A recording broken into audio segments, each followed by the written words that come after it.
Em nome do Pai, e do Filho, e do Espírito Santo. Amém. Queridos irmãos e irmãs, sejam muito bem-vindos hoje para o dia de número 101 do nosso Um Ano com a Sagrada Escritura. No dia de hoje continuamos com o segundo livro de Samuel, agora de capítulos 9 até o capítulo 12. Rezemos juntos. Pai nosso que estais nos céus, santificado seja o vosso nome. Venha a nós o vosso reino. Seja feita a vossa vontade, assim na terra como no céu. O pão nosso de cada dia nos dai hoje. Perdoai-nos as nossas ofensas, assim como nós perdoamos a quem nos tem ofendido. E não nos deixeis cair em tentação, mas livrai-nos do mal. Amém. Ave Maria, cheia de graça, o Senhor é convosco. Bendita sois vós entre as mulheres, e bendito é o fruto do vosso ventre, Jesus.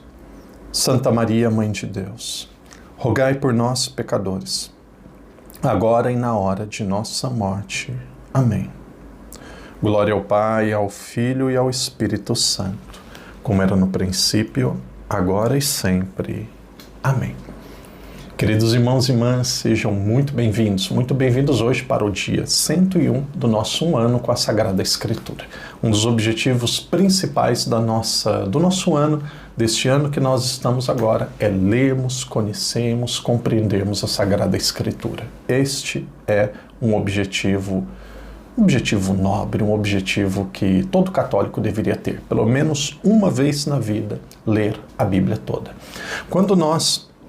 Muitas pessoas dizem, padre, é sempre importante começarmos um novo dia dando um passo para trás e recordando o dia anterior. Então, o que eu sempre digo, o que eu sempre repito, não precisa se esforçar de uma forma exagerada para guardar detalhes. Nós precisamos ter a linha da história da salvação na nossa cabeça. Isso daqui, o texto, muitos vão dizer assim, padre, qual que é o nome? É história sagrada?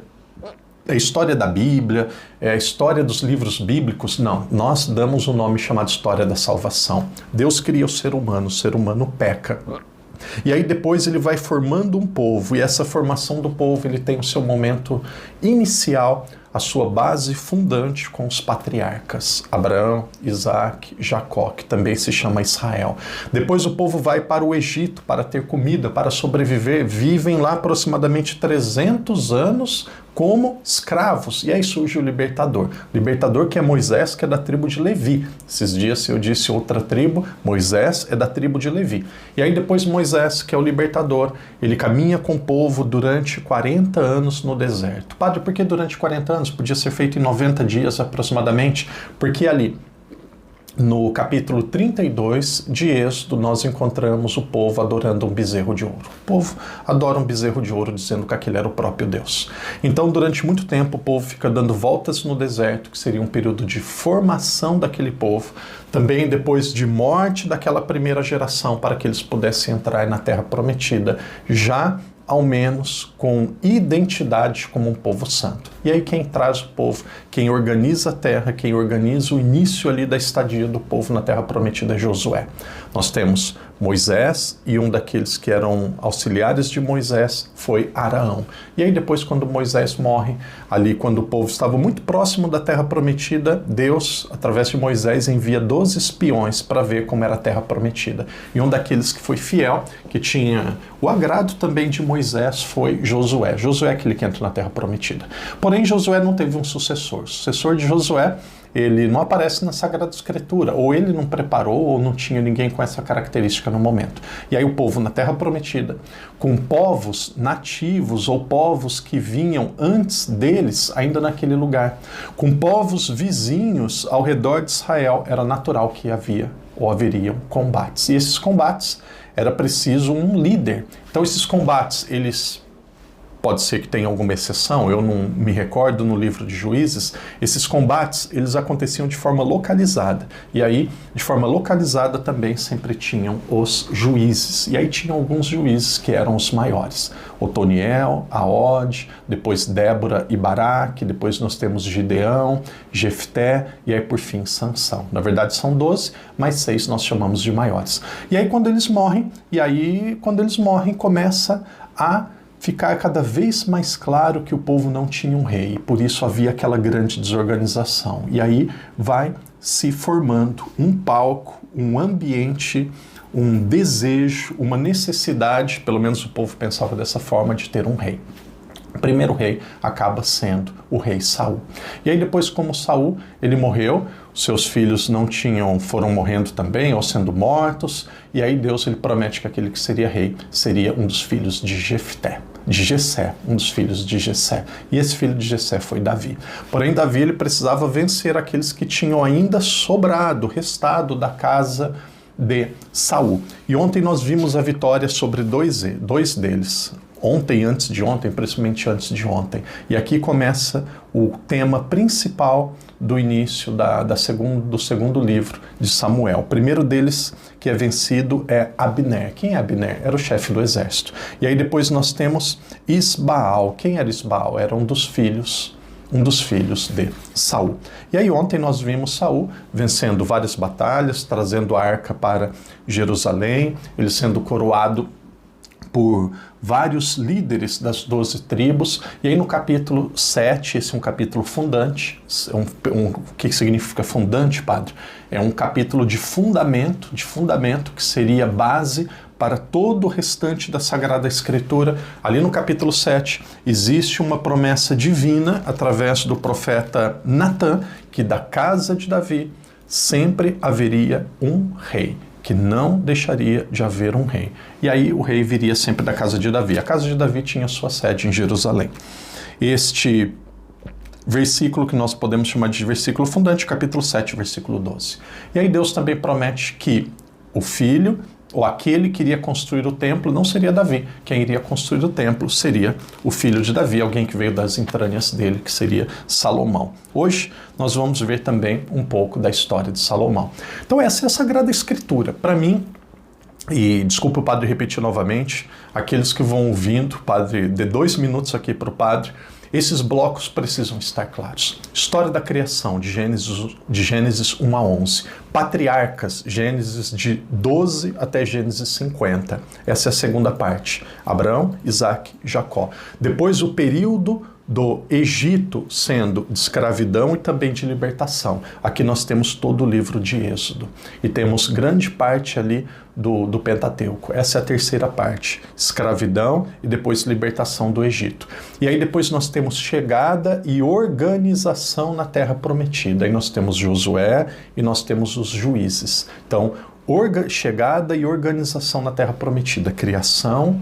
Depois nós temos os patriarcas, nós temos o período do Egito, o período da chegada e organização na Terra Prometida, que tem ali Josué e depois tem os juízes, e aí depois nós temos a monarquia. Monarquia, ela é dividida em 2 partes. Tem o período da monarquia unida, que tem esses 3 reis, Saul, Davi, e depois nós vamos ver Samuel, e depois a monarquia dividida, onde tem 2 casas, a casa de Judá e também a casa de Simeão ou Benjamim. Depois nós vamos colocar ali nos comentários quem se recordar. Tem essas 2 casas que nós chamamos de Judá e depois as outras 10 tribos que nós chamamos de tribos que formam aquilo que era dito naquela época por Israel, ou seja, a monarquia dividida, e aí vai até o exílio da Babilônia. Então, isso tem que escrever, tem que recordar, tem que repetir, isso precisa ficar claro. E aí, quanto mais detalhes nós vamos colocando, melhor vai ficando. Quando começa a formação dos reis, quando termina ali o período dos juízes, tem alguns nomes que eles são muito importantes. Nós temos Eli, nós temos Samuel, que é o filho de Ana, e ali, depois disso vem Saul. Padre Ruth, onde Ruth está em tudo isso? Ruth é um recorte ali daquele período dos juízes. Então, daquele período, daquela história dos juízes, tem um capítulo ali, na verdade é um livro, todo mundo sabe disso, mas de toda essa história dos juízes, de todo esse momento histórico, tem ali um recorte, que é a história de Ruth, uma pessoa extremamente fiel à sua sogra, e depois se casou com Boaz, alguém que seria um grande líder do povo, que era uma pessoa que tinha terra ali, mas era um grande líder local. E depois de Boaz, nós temos um filho entre os 2, depois nós temos um neto, depois nós temos um bisneto, que seria Davi. Então isso daqui é a história em geral. Isso daqui precisa ficar claro. Padre, obrigado por estar recordando-me desta história. Muitos têm claro na cabeça, eu peço desculpas, não é o padre não está sendo prolixo. Isso daqui ajuda vocês e me ajuda também. Porque a minha cabeça, ela continua organizada. Minha cabeça continua sendo organizada e organizada. Porque, como vocês imaginam, o padre não está lendo. Aqui não tem um script, não tem uma tela aqui na minha frente com nada escrito. Não tem nada. Eu tenho algumas notas aqui e a minha cabeça que vai funcionando. Então pode acontecer alguns dias, o padre diz o nome errado, confunde alguma ordem de alguma coisa, coloque ali no comentário e vida que segue. Quem espera a perfeição pode rezar para Deus te levar, porque já está no período de ir para o céu. Aqui na Terra, nós somos humanos, não somos máquinas e falhas todos nós temos. Então nós temos que rezar, se preparar bem, fazer o nosso melhor. Quando eu comecei a estudar chinês, eu moro em Macau, na Ásia, próximo do Japão, da Coreia, eu moro no sul da China. Quando eu vim para cá, eu lembro que quando eu comecei a estudar o cantonês, que é a língua local, uma língua extremamente difícil, um padre deu um conselho para mim. Ele dizia assim: padre, estuda, prepara, faça o seu melhor. Quando você tiver missa em chinês, pregação, tudo, faça o seu melhor. Depois acabou, esquece. Esquece, porque não dá para mudar mais. Então, é assim que nós fazemos. Não é para esquecer o que foi lido, não. Mas isso daqui é para a sua vida. Se prepara, faça bem as coisas e depois entregue nas mãos de Deus. Não vamos perder o fio da meada. Então temos toda essa história. Aqui Davi, ele está se consolidando, quando parece que tendo sido mortos ou tendo morrido Abner e Baal, parece que a casa ali de Saul ela já estava ali totalmente desaparecida e que agora Davi seria o rei de uma forma muito pacífica. Mas sobraram duas pessoas. Esses dias o padre falou um pouco sobre ele. Tinha o filho ainda de Jonas, que era uma pessoa que não tinha os dois pés. O nome dele, um nome um pouco diferente, Nefibaal. Então, se guardar o filho de Jonas já está bom demais. Então tinha o filho de Jonas, Nefibaal, e tinha outro homem chamado Siba, ou Sibá, penso que é Siba. Então esses dois se apareceram a Davi e disseram: um é filho de Jonas, que era da casa de Saul, muito amigo de Davi, outro era Siba. E aí, capítulo 9 diz isso. Davi, ele diz para Siba: você terá terra e não ficará sem uma vida digna. Você terá terra. E ele diz a Mefibaal, que era o filho de Jonas: você morará na casa do rei. Você mora comigo e aqui você terá tudo aquilo que você precisa. Então, foi assim que Davi, agora ele não mata os dois, mas como ele começa a cuidar, como ele começa a lidar com aquilo que sobrou da casa de Saul. Capítulo 10, nós vamos encontrar um gesto de carinho, de compaixão que foi mal entendido. Davi, ele tinha tido um relacionamento muito bom, um relacionamento muito pacífico com o rei dos Amonitas. Ele tinha até, podemos dizer assim, uma amizade, eles tinham até necessitado um do outro. E aí depois chegou um determinado momento que o rei dos Amonitas, ele pega e morre, ele falece. Davi, já como rei de Israel, ele pega e envia um dos seus emissários e ele diz assim: vá lá para dar os cumprimentos, pêsames para os familiares, para aqueles que eram da casa do rei que morreu. E aí tinha um rei novo, o nome dele era Amon, ou Ramon, Amon, e aí ele diz assim: vão lá, encontra-se com Amon, diz que eu era muito amigo do pai dele, que eu quero ter um bom relacionamento com ele, que um vai ser próximo do outro, nós vamos nos ajudar. Isso daqui era um gesto de cordialidade, mas naquele tempo, talvez até hoje, em muitos relacionamentos, gesto de cordialidade é visto com desconfiança, não sei se como fraqueza, mas desconfiança. E aí o rei Amon, ele diz assim, e pessoas próximas dele: os servos de Davi estão mentindo.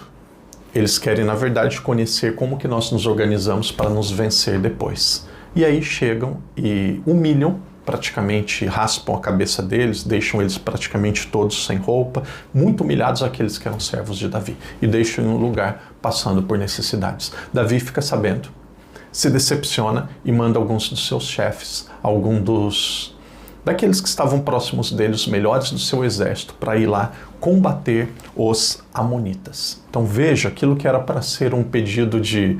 Na verdade não um pedido, era para ser um cumprimento, um voto de pêsame, acabou se tornando uma guerra. Amon e o seu exército pensou: Davi está vindo não para nos cumprimentar, mas porque ele quer alguma vantagem. E aí, o que acontece? Os Amonitas, eles enfrentam Davi e acabam ali começando uma guerra. E aí tinha os arameus que viviam próximos dos Amonitas. Os arameus, eles disseram assim: nós vamos ajudar os Amonitas. Arameus e amonitas, ficam os dois contra Israel. E aí depois a primeira batalha, ela é vencida. A primeira batalha ela é vencida e ela é vencida por Israel. Então aqui nós terminamos o capítulo 10. Capítulo 11 também é um capítulo, a palavra não é fundante, mas é um dos capítulos mais importantes de toda a Sagrada Escritura. Nós já ouvimos falar, mas nós não sabemos que é 2 Samuel capítulo 11. De repente, tem a segunda batalha contra os amonitas, e aí Joabe, que era o chefe do exército, ele estava comandando o povo contra os amonitas. O rei Davi tinha ficado em Jerusalém, e aí um dia no seu palácio, grande parte do exército tinha ido combater os amonitas. Um dia no seu palácio, Davi, ele estava caminhando pelo palácio e ele percebeu que na parte de baixo do palácio tinha uma mulher que ela estava se bronzeando, ela estava sozinha. E aí ele olha para aquela mulher com um olhar pecaminoso, um olhar de sedução, acaba trazendo ela para o palácio e acaba tendo relação com ela. O nome dela é Betsabeia. Então Davi ele tem relacionamento com Betsabeia. Mas Davi, ele ficou sabendo que Betsabeia era esposa de Urias. E quem era Urias? Urias era um dos combatentes do exército de Davi. Então imagina essa situação. Havia uma guerra, os soldados tinham ido combater, tinham ido fazer a guerra, e aquele que tinha ficado, que era o rei, que tinha mandado seu exército, estava ficando com uma das mulheres do guerreiro. E aí Davi ficou sabendo daquilo, que Urias estava na guerra, e de repente, alguns dias depois, voltou Betsabeia e disse que ela estava grávida, e de fato estava mesmo, e ali Davi ficou desesperado. Muitos de nós conhecemos a história, detalhes estão no capítulo 11, 2 Samuel.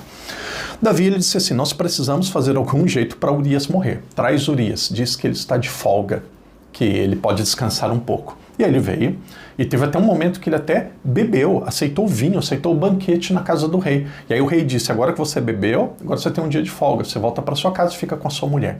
E ele falou, não, eu não vou fazer isso.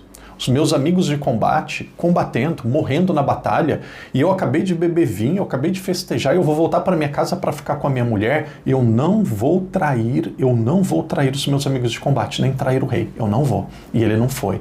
E acabou dormindo em um local ali que era dos animais, um local de segunda categoria do reinado. Ele não fez isso. Então, de nenhuma forma, ele aceitou ter contato com a mulher. E aí, como não tinha como convencer, ele voltou para a guerra. E aí, o rei Davi diz, coloquem ele na linha de frente da batalha, porque assim o risco de morte dele será maior. E aí, como Davi havia planejado, Urias ficou na frente da batalha, ele acaba sendo morto, e aí ele foi morto e praticamente o problema de Davi, ele estava resolvido. Mas a Deus ninguém engana. E aí, daqui a pouco nós já vamos ver onde entra Natan novamente na história. Natan aparece primeiro no capítulo 7, que é aquele que faz a promessa que a casa de Davi ela não seria destruída, e também que o sucessor, alguém que viria das entranhas de Davi, seria aquele que construiria o templo. Então Natan aparece no capítulo 7, agora aparece no capítulo 12 de novo. Antes de vermos sobre Natan, aquele filho do relacionamento entre Betsabeia e Davi, ele acaba morrendo. Conta a história que ele tinha nascido, Davi tinha feito jejum, tinha se prostrado no chão, tinha feito penitência, inúmeras orações, mas aquele menino ele acabou morrendo. Pá de castigo? Um dia nós perguntamos para Deus, não sabemos. Mas a história continua, de repente Natan se encontra com Davi e ele conta aquela parábola que é muito conhecida. Ele disse assim, rei Davi, havia um homem no reinado que ele tinha muitas ovelhas, ele tinha muitas vacas, ele tinha muitos animais. E havia um vizinho dele, muito pobre, que tinha só um animal, muito pequeno e muito fraco. E aí esse que tinha vários animais muito fortes, muito grandes, ovelhas e vacas e tudo, pega e rouba o animal desse que tinha apenas um. E esse que tinha um fica sem nada. O que você acha? Ele diz, esse que roubou ele tem que morrer. Porque ele foi extremamente injusto. Onde já se viu quem tem apenas um perder para aquele que tem tudo e tinha todos os animais do mundo. Ele tem que morrer. E aí Natan diz, essa pessoa é você mesmo, Davi. Aí ele chora, se arrepende, pede o perdão de Deus e tudo indica que ele de fato estava arrependido, mas Deus, ele disse que o reino que era de Davi, que havia sido prometido no capítulo 7, depois ele seria dividido e haveria ali uma divisão no reinado. Eu destaco e gostaria de ler com vocês o capítulo 12, versículos 13 e 14. Capítulo 12, versículo 13 e 14. Vamos ler juntos. Diz assim: Davi diz a Natã, diante de tudo isso, Davi diz a Natã: pequei contra Javé. Então Natã disse a Davi: por sua parte, Javé perdoa a tua falta, não morrerás. Mas por teres ultrajado a Javé, com procedimento, o teu filho que tiveste morrerá. E Natã o deixou e morreu de fato. Muitos dizem assim: padre, Samuel, ele é filho do adultério de Davi com Betsabeia. E aqui nós precisamos colocar as coisas no lugar. Também acho que é uma informação importante, eu sei que vocês estão prestando atenção e vão guardar e vão evitar confusão para o futuro. Quando Davi teve o relacionamento com Betsabeia e Urias estava lá no combate, aquela criança nasceu, depois ela morreu. Então aquela criança, ela morreu. E Davi fez penitência, parece que ele até ficou, não sei se feliz, mas ele ficou em paz quando ficou sabendo que a criança morreu. Ele rezou muito, mas depois que fica sabendo que ela morreu, parece que ele fica em paz. Mas depois Urias morre na batalha. E quando Urias morre na batalha, Davi, ele toma Betsabeia por esposa. Então aqui, se nós fôssemos olhar com as regras, com o pensamento, com a ideia de matrimônio de hoje, Betsabeia estava viúva. Então, naquele momento, Davi, ele sente com a responsabilidade de continuar cuidando dela. Urias já tinha morrido, e aí daquele relacionamento, depois da morte de Urias, onde Betsabeia de novo, ela fica grávida, desse relacionamento nasce Salomão, que é aquele que depois seria o rei. Irmão e irmã, muitas pessoas dizem assim: eu gostaria de ter também pequenos grupos para nós conversarmos, dialogarmos. Aqui na paróquia é muito interessante quando tem encontros assim. Esses dias, dia 2 de abril foi o meu aniversário, muito obrigado a todos que me cumprimentaram, e aí teve o jantar. Eu passei assim algumas meses conversando com as pessoas e muitos falavam de Bíblia. Padre, estou lendo a Bíblia, agora é bom porque quando acaba a missa das 6 horas da tarde eu volto para casa, agora eu não vou ver telenovela, não vou ver coisas na internet, a gente já come rapidinho. Eu digo para o meu marido ali, para minha família, ó, dá licença que agora eu vou ter que ler a Bíblia. E aí eu leio, então o meu tempo está sendo ocupado de forma melhor. E várias pessoas perguntando e partilhando e falando do seu desejo, de tudo isso, de continuar lendo. Então, que alegria ao meu coração de sacerdote. Que alegria ao meu coração de sacerdote. E muitas pessoas dizem isso: padre, eu não sei se a palavra é decepção com tudo aquilo que eu vejo, mas eu percebo que desde o começo, desde toda a história da salvação, existem complicações e problemas. Mesmo assim, Deus continua sendo paciente e agindo no meio do povo. Então essa ideia que muitas vezes a gente tem de igreja perfeita, só de santos, comunidade paroquial, ou família só de pessoas ajeitadinhas, perfeitas, sem problema, onde todos concordam uma com a outra, onde não tem traição, onde não tem egoísmo, onde não tem contradição, isso não existe. Já ouvi, o Brasil está muito dividido politicamente, já ouvi pessoas dizendo isso: se não é do seu lado, se não apoia esse lado, exclui, não conversa. Meu Deus do céu, esse não é o jeito católico. Claro que você tem que ter um pensamento. Eu tenho o meu, sou cidadão e expresso para quem perguntar. Mas excluir, não conversar, ignorar, não é o jeito cristão. Não é o jeito cristão. Não perdoar, não é o jeito cristão. O padre não vai entrar nessa área porque não é aqui o pensamento principal do vídeo de hoje. Mas eu quero dizer, a história da Bíblia é uma história de pecadores que recebem a graça de um Deus que não desiste de convidá-los à conversão, a ser fiel à sua promessa. Chega um determinado momento da história que Deus não sabe o que fazer e aí ele faz o ápice. Ele mesmo vem entre nós. E aqui nós temos Jesus Cristo. Então, continue firme, continue meditando, que tenha muito claro essa linha, muito clara essa linha. Criação, patriarcas, o período da escravidão, depois a libertação do Egito, depois a formação no começo na Terra Prometida a partir dos juízes, aí depois vem os reis, vem a monarquia, e aí tem Saul, tem Davi, e aqui a história vai se organizando. Isso tem que estar claro, isso tem que estar claro.